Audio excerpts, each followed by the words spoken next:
মারছে, তারপর আবার ভাত খাওয়াইছে, এরপর আবার মারছে, আবার খাওয়াইছে। তো এটা কোন মানে ইসে আছে?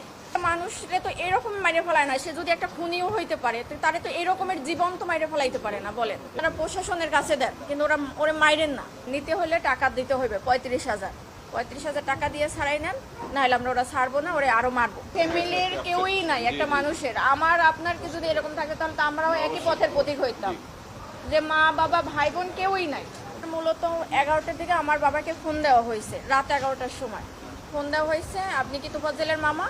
তখন আমার আব্বা ধরছে যে তখন বলছে যে তোফাজ্জেল এরকমের আমরা ওরে আটকাইছে, এই হলে আছে, এখানে এখন ওকে মানে নিতে হলে টাকা দিতে হবে 35,000 টাকা দিয়ে ছাড়াই নেন, নাহলে আমরা ওরা ছাড়বো না, ওরে আরো মারবো। তখন আমার আব্বা বললো যে আমি তো গ্রামের বাড়িতে, আমি কিভাবে ই করবো। তখন আমার আব্বা আমাকে ফোন দিছে যে তুমি একটু কথা বলো, তোফাজ্জেল নাকি এরকমের মানে উনি ওর হলে এরকমের ওর কথাবার্তা অসঙ্গতি পাইছে, এই জন্য ওরে ধরে ওরে মারতেছে। তখন আমি ওই লোককে ফোন দিছি যে ভাই এরকম আমি তোফাজ্জেলের মামাতো বোন, ওরে কেন মারতেছে? তাও বলতেছে যে ও আমাদের হলে ঢুকছে বা ই করছে। তা আমি বলছি যে ভাই দেখেন, ও পাগল মানুষ, ও যদি কোনো একটা অন্যায় করে তাহলে ও আপনারা প্রশাসনের কাছে দেন, কিন্তু ওরে মাইরেন না। তখন বলে কি আপনি যে পাগল, কিন্তু ও তো ওর আচরণের কথাবার্তা, একটা পাগলের মামার নাম্বার কেন মুখস্থ থাকবে? একটা পাগলের সে চাচাতো ভাইয়ের নাম্বার পর্যন্ত মুখস্থ থাকে, তাহলে সে কিভাবে পাগল হয়? আমি বলছি যে দেখেন, ও অনেক মেধাবী ছিল, ওর মা বাবা ভাই বোন সবাই কেউই নাই বলতে গেলে। ও এই কারণে ওর ভাই গত বছর 15 রোজ হলো লিভার ক্যান্সারে মারা গেছে। তো ওই ভাইয়া, ও আগেই মাথায় সমস্যা ছিল, ভাইয়া অনেক ডক্টর দেখাইছে, মানে আমার ফুপু মারা যাওয়ার পর থেকে ওর এই সমস্যাটা হয়েছে। কিন্তু কারো কোনো ওই যে ধরেন আপনি খাবার খাচ্ছেন, আপনার থেকে টান দিয়ে নিয়ে খাইলো, মানে ওর ক্ষুধার জ্বালার কারো থেকে টাকা নিল চাইয়া, যে এইরকম। ওর বাবা মারা গেছে রোড অ্যাক্সিডেন্টে 8 বছর আগে। 5 বছর আগে ওর মা মারা গেছে লিভার ক্যান্সারে। তারপর ছিল ওরা 2 ভাই। ওর ভাই হলো নাজিরপুরের থানার এসআই নাসির হোসেন।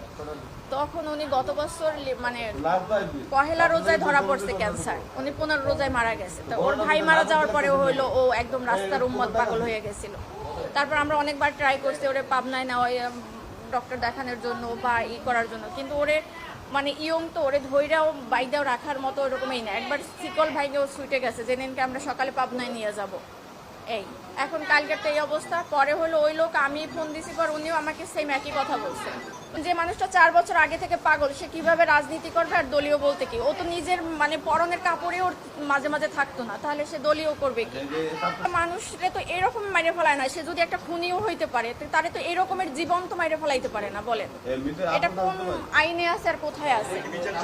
অবশ্যই চাই একদম মানে সঠিক, যে মারছে তার একদম মানে সেই সর্বোচ্চ মানে আইনের সর্বোচ্চ ব্যবস্থা নিতে হবে। কারণ ওর গার্জিয়ান নাই, সেই জন্য একটা মানুষ, অসহায় মানুষরা তো এরকম মারতে পারে না, একটা কুকুরেও তো মারতে পারে না, এরকম মারতে মারিয়ে ফেলাইতে পারে না। মারছে, তারপর আবার ভাত খাওয়াইছে, এরপর আবার মারছে, আবার খাওয়াইছে। তো এটা কোন মানে ইসে আছে?